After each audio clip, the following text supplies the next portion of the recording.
ఈరోజు చేయబోయే రెసిపీ తెలంగాణ స్టైల్‌లో ఆవిరి కుడుములు.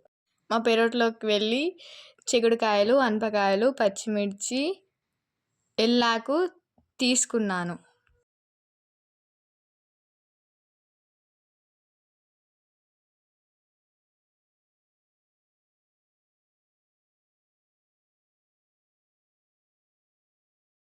తీసుకోండి, రోట్లో వేయండి. రోట్లో వేసి ఉప్పు తగినంత వేసి దంచుకోవాలి. నేను చెప్పినట్టు కచ్చా పచ్చగా దంచుకొని ప్లేట్లోకి తీసుకోండి. మనం తీసుకున్న ఉల్లాకులు కూడా చిన్నగా చాకుతో నీట్గా క్లీన్ చేసి కట్ చేసుకోండి. మనం ఉడకవేసిన చిక్కుడుకాయలను ఇప్పుడు చూసుకుందాం ఎలా ఉడికాయో లేదో అనేసి. నిమిషాల పాటు ఉడికిన తర్వాత మనం దించుకోవాలి.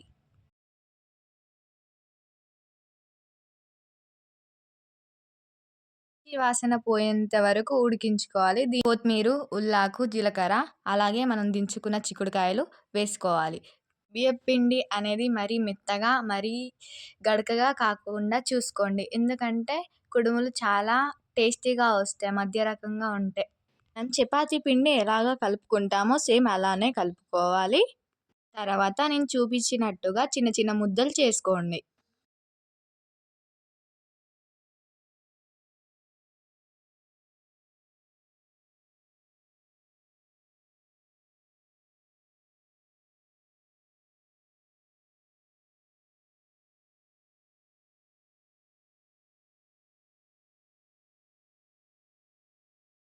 అలానే ఇడ్లీ పాత్ర తీసుకోండి. ఇడ్లీ పాత్ర తీసుకొని నేను చూపించినట్టుగా ఒక్కొక్క ముద్దని ఒక్కొక్క దాంట్లో పెట్టండి.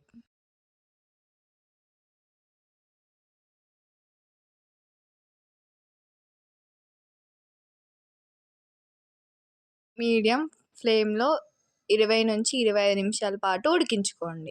చూడండి గైస్ ఎంత బాగొచ్చాయో, ఎంత మంచిగా ఉడికాయో మీరు కూడా ట్రై చేయండి. అలానే ఈ ఆవిరి కుడుముల్ని